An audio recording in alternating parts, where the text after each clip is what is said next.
news 18 digital লাইভলৈ মই পাপৰিয়ে স্বাগতম জনাইছো আৰু আজিৰ দিনটোৰ কেইবাটাও গুৰুত্বপূৰ্ণ খবৰৰ ভিতৰত আন এটা অতি গুৰুত্বপূৰ্ণ খবৰ হৈছে যে শেয়াৰ মাৰ্কেট ডাউন হৈছে গতিকে শেয়াৰ মাৰ্কেট ডাউন হৈছে বা ভাৰতীয় শেয়াৰ বজাৰ পতন ঘটিছে এটা ডাঙৰ খবৰ এইভাবে কাৰণ এতিয়া যেহেতু বিনিয়োগকাৰীসকলৰ যথেষ্ট লোকসান হোৱাৰ সম্ভাৱনা আছে লোকসান হোৱাৰ সম্ভাৱনা এইভাবে থাকিব কাৰণ আজিকালি বিনিয়োগকাৰীয়ে যথেষ্টখিনি বিনিয়োগ কৰে শেয়াৰ মাৰ্কেটৰ আজিৰ তাৰিখৰ শেয়াৰ মাৰ্কেটক লৈ যথেষ্ট সচেতন হৈ পৰিছে ৰাইজ গতিকে তেনে ক্ষেত্ৰত বহুতো বিনিয়োগকাৰী আছে ইনভেষ্টৰ আছে তেওঁলোকে ইনভেস্ট কৰি আহিছে আৰু তেনে ক্ষেত্ৰত যেতিয়া এনেকুৱা এটা খবৰ আহি পৰে নিশ্চিত ৰূপত এয়া এটা নেতিবাচক খবৰ এয়া এটা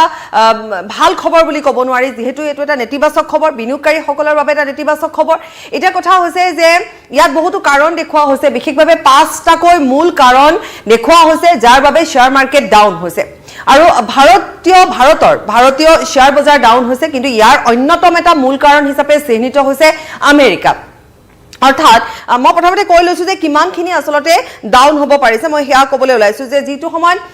লোকসভা নিৰ্বাচনৰ যিদিনাখন ফলাফল ঘোষণা হৈছিল সেইদিনাখনো শেয়াৰ মাৰ্কেট ডাউন হৈছিল বা পতন ঘটিছিল গতিকে সেই সময়ছোৱাতকে আৰু অধিক ডাউন হৈছে বুলি কোৱা হৈছে অৰ্থাৎ আৰু অধিক পতন ঘটিছে গতিকে এক প্ৰকাৰ অভিলেখ গঢ়ি পতন ঘটিছে বুলি ক'লেও ভুল কোৱা নহ'ব গতিকে সেই দিনটোতকৈ যথেষ্ট হ্ৰাস পাইছে সূচাংক হ্ৰাস পাইছে ভাৰতীয়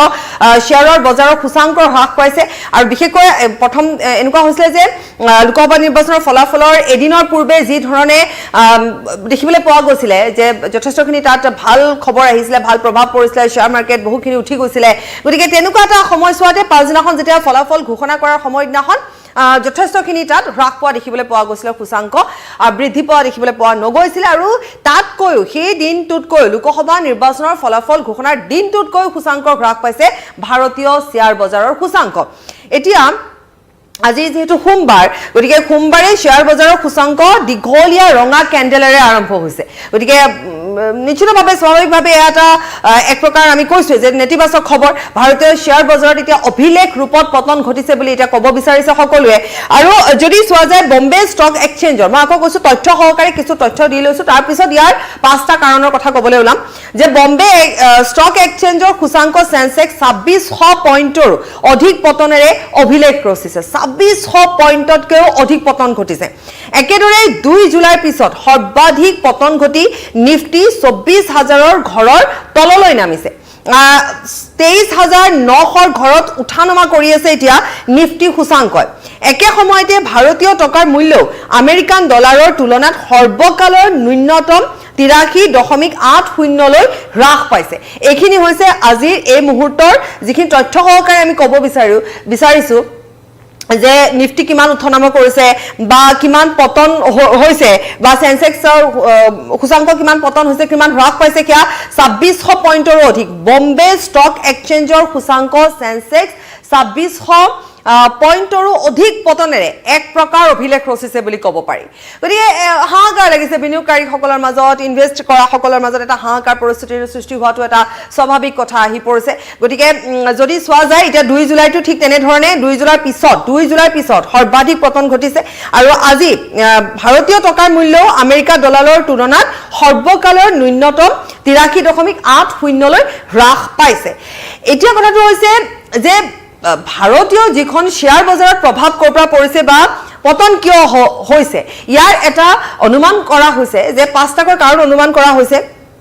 আমেৰিকাৰ কথা যদি কোৱা যায় যে আমেৰিকাত এতিয়া শেহতীয়াকৈ যিখিনি খবৰ আমি জনাবলৈ ওলাইছো তাত আমেৰিকাৰ অৰ্থনৈতিক দিশটো বা আমেৰিকাত যিসকল নিবনুৱাৰ কথা যদি আমি ক'বলৈ আহোঁ যে সেয়া বৃদ্ধি পাইছে নিবনুৱাৰ সংখ্যা 4.3% তাত বৃদ্ধি পাইছে যি এক নেতিবাচক প্ৰভাৱ পেলাইছে গতিকে এই কথাবোৰ আমেৰিকাৰ যি ধৰণে আসলতে আমেৰিকাৰ শেয়াৰ বজাৰত যদি পতন আহে তেতিয়াহ'লে বিশ্বৰ বজাৰত পতন অহাটো স্বাভাৱিক হৈ পৰিছে আমেৰিকাত বহুকেইটা দিশ আহি পৰিছে এতিয়া বিভিন্ন দিশ বিশেষকৈ নিবনুৱা সমস্যাৰ ক্ষেত্ৰতে হওক আমেৰিকাত এতিয়া নিয়োগ সম্পৰ্কীয় যিটো ব্যৱস্থা বা নিয়োগ সম্পৰ্কীয় যিখিনি তাত কথা থাকে গতিকে তেনেকুৱা ক্ষেত্ৰত যিখিনি সুযোগ আছিল সেই সুযোগ হ্ৰাস পাইছে বা সংখ্যা বৃদ্ধি পাইছে 4.3% বৃদ্ধি পাইছে নিবনুৱা সমস্যা তেনে ক্ষেত্ৰত এই বজাৰত ব্যাপক ৰূপত কিন্তু প্ৰভাৱ পেলায় গতিকে সেয়া এটা আশংকা আহি পৰিছে যে আমেৰিকাৰ শেয়াৰ বজাৰ প্ৰভাৱ পৰিছে বা এই কথাখিনিয়ে তাৰ ওপৰত প্ৰভাৱ নিশ্চয় পেলাব যাৰ ফলত পতন ঘটাৰ সম্ভাৱনা অধিক আৰু আমেৰিকাতে যেতিয়া পতন ঘটাৰ সম্ভাৱনাবোৰ আহি যায় তেতিয়া বিশ্ব বজাৰত প্ৰভাৱ পৰাটো একেবাৰে স্বাভাৱিক কথা এতিয়া জাপানৰ কথালৈ যদি আহোঁ জাপানতো ঠিক তেনেধৰণৰ কথা এটাই আহি পৰিছে তাৰ উপৰিও মধ্যপ্ৰাচ্যৰ কথালৈ যদি আহোঁ সকলোৱে জানে যে এতিয়া যুদ্ধৰ পৰিৱেশ তাত আছে যুদ্ধৰ দামামা তাত হৈছে আৰু এক সংকটত আহি পৰিছে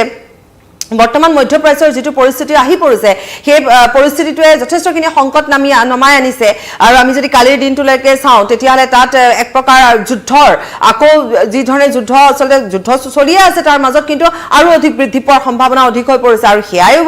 শেয়াৰ বজাৰত যথেষ্টখিনি প্ৰভাৱ পেলাইছে বিশেষকৈ মধ্যপ্ৰাচ্যৰ যেটো সংকট সেই সংকট বা যি যুদ্ধ সেই যুদ্ধই যথেষ্টখিনি প্ৰভাৱ পোৱা দেখিবলৈ পোৱা গৈছে সেই যুদ্ধ হামকটাৰ নামেই লোৱা নাই হেয়া সংকট দিনক দিনে বৃদ্ধি পাইছে হামাছৰ মুখ্য নেতাগৰাকীৰ তাৰ পিছতে আৰু অধিক বৃদ্ধি পোৱাৰ সম্ভাৱনা এক আতংক এক উত্তেজনা গতিকে তাৰ মাজত শেয়াৰ বজাৰৰ প্ৰভাৱ পৰিছে নেতিবাচক প্ৰভাৱ পৰিছে হিয়া এটা অন্যতম কাৰণ জাপানৰ কথাটো আমি কৈছোৱে গতিকে যদি চোৱা যায় তেতিয়ালে জাপানৰ শেয়াৰ বজাৰৰ পতনিও ভাৰতৰ শেয়াৰ বজাৰৰ পতনৰ অন্যতম এটা কাৰণ বুলি ধাৰ্য কৰা হৈছে যি অৰ্থনৈতিক বিশ্লেষকসকল আছে তেওঁলোকে ক'ব বিচাৰিছে যে এয়াও হৈছে অন্যতম এটা কাৰণ জাপানৰ শেয়াৰ বজাৰৰ তথ্য অনুসৰি যে নিকে সোমবাৰৰ পৰা পোৱা 4% পতনেৰেহে আৰম্ভ হৈছে জাপানত গতিকে আজিৰ দিনটোত এই সোমবাৰৰ দিনটোত কিন্তু যথেষ্টখিনি প্ৰভাৱ পৰিছে শেয়াৰ বজাৰ যথেষ্ট প্ৰভাৱ পৰিছে ইয়াৰ নেতিবাচক প্ৰভাৱ পৰিছে শেয়াৰ বজাৰ ডাউন হৈছে অৱশ্যে শেয়াৰ মাৰ্কেট বুলি ক'লে আপস ডাউনস থাকে গতিকে এই যি উঠানমা এই যি বৃদ্ধি এই যি হ্ৰাস ইয়াত থাকিবই কিন্তু এই বিশ্বৰ শেয়াৰ বজাৰৰ যি প্ৰভাৱ পৰিছে সেই আতংকই ভাৰতীয় শেয়াৰ বজাৰ প্ৰভাৱ পেলাইছে গতিকে সেয়া এটা অন্যতম কাৰণ আৰু যদি আমি আহো তেতিয়াহলে ভাৰতীয় শেয়াৰ বজাৰৰ অভাৰ ভ্যালু হৈ থকা প্ৰতিৰক্ষা ৰেলৱে সেক্টৰৰ বিভিন্ন শেয়াৰৰো এতিয়া সেলিং প্ৰচাৰ আহিছে মূলত ভাৰতীয় বজাৰৰ প্ৰভুত্ব খটুৱা মিড কেপ আৰু এফালে স্মল কেপ উদ্যোগও আজিৰ বজাৰত নেতিবাচক প্ৰভাৱ পেলাইছে গতিকে এই সমূহ অন্য এটা দিশ কিন্তু আমি এখিনি আকৌ উল্লেখ কৰিম যে আজিৰ দিনটোত মূলত ক'ত প্ৰভাৱ পৰিছে Maruti Suzuki Tata motors Hindalco Titan Tata ষ্টিলত শেয়াৰ পতন ঘটাৰ প্ৰভাৱ পৰিছে বা পতন ঘটিছে কিন্তু চিকিৎসা ক্ষেত্ৰখনৰ কথালৈ যদি আমি আহো এপলো হস্পিটালৰ আৰু ইফালে এপলো হস্পিটাল আৰু সান ফাৰ্মৰ শেয়াৰৰ কিন্তু উত্থান ঘটা দেখিবলৈ পোৱা গৈছে গতিকে উত্থানৰ ক্ষেত্ৰত এই এপলো হস্পিটাল আৰু সান ফাৰ্মৰ কথা আমি ক'ব পাৰো মুঠৰ ওপৰত শেয়াৰ মাৰ্কেট ডাউন হৈছে আৰু যাৰ ফলত বিনিয়োগকাৰীসকলৰ মাজত এক প্ৰকাৰ এটা হাহাকাৰ অৱস্থাৰ সৃষ্টি হৈছে যেহেতু চোৱা যায় যে আমি আকৌ এবাৰ এইখিনি উল্লেখ কৰিছো যে অধিক পতন ঘটাৰ ফলতে এটা ইনভেস্টাৰ সকলৰ মাজত কিছু তেনেকুৱা ধৰণৰ কথা আহি পৰিছে বা তেওঁলোকৰ মাজত সেই চিন্তা চৰ্চা আহি পৰিছে কিন্তু সমান্তৰালভাৱে যদি চোৱা যায় যে শেয়াৰ মাৰ্কেটৰ উত্থান পতন আছে গতিকে সেই উত্থান পতনৰ সমানে শেয়াৰ মাৰ্কেট হয় কেতিয়াবা ডাউন হ'ব কেতিয়াবা উত্থান হ'ব গতিকে সেইবোৰ চলি থাকিব কিন্তু আজিৰ দিনটোত সৰ্বাধিক পতন ঘটাৰ বাবে কিমান কৰোৰ টকা লোকচান হৈছে কৈ দিছো 10.24 লাখ কৰোৰ টকা কোটি টকাৰ লোকচান হৈছে বুলি ক'ব পাৰি গতিকে এইখিনি এতিয়ালৈকে তথ্য আহি পৰিছে আৰু বেছি আহিলে আমি জনাই যাম পাঁচটা কাৰণে এতিয়ালৈকে ধাৰ্য কৰা হৈছে শুকুৰবাৰতো আসলতে আমেৰিকাৰ যি জব গ্ৰোথ যিটো আমি নিয়োগ প্ৰক্ৰিয়াৰ কথা ক'লো গতিকে তাৰ যিখন ৰিপৰ্ট আহিছিলে তাত নিয়োগ প্ৰক্ৰিয়া বা নিবনুৱা সমস্যা বা যিখিনি সমস্যা আছে জব গ্ৰোথৰ যিখিনি কথা আহি পৰিছে যিটো ৰিপৰ্ট আহিছিলে সেই ৰিপৰ্টটোৱে যথেষ্টখিনি প্ৰভাৱ পেলোৱাৰ সম্ভাৱনাই দেখা দিয়াৰ ফলতে আসলতে বিশ্বৰ বজাৰ প্ৰভাৱ পৰিছে মূলত এক নম্বৰ কাৰণ হিচাপে আমেৰিকাৰ এই জব গ্ৰোথটোৱে এটা অন্যতম কাৰণ হিচাপে চিহ্নিত হৈছে মূল কাৰণ হিচাপে চিহ্নিত হৈছে ঠিক তেনে ধৰণে বেংক অফ জাপানৰ কথালৈ আমি যদি আহো তেতিয়াহলে সুতৰ যি সুত হয় সেয়া 0.25% বঢ়াই দিয়া বা বন্ড কিনাৰ ক্ষেত্ৰত যি ধৰণে এনে যি সমৰ্থন আগবঢ়ালে গতিকে সেই ক্ষেত্ৰতো ইনভেস্টাৰ সকল যথেষ্ট লোকচানৰ সন্মুখীন হৈছে গতিকে এই কথাবিলাকে আসলতে ভাৰতৰ বজাৰখনতো যথেষ্টখিনি প্ৰভাৱ পেলোৱা দেখিবলৈ পোৱা গ'ল মুঠৰ ওপৰত আজিৰ দিনটোত ডাঙৰ খবৰটোৱে হৈছে যে ভাৰতীয় শেয়াৰ মাৰ্কেট ডাউন হৈছে এক প্ৰকাৰ পতন ঘটিছে আৰু সৰ্বাধিক ৰূপত পতন ঘটা দেখিবলৈ পোৱা গৈছে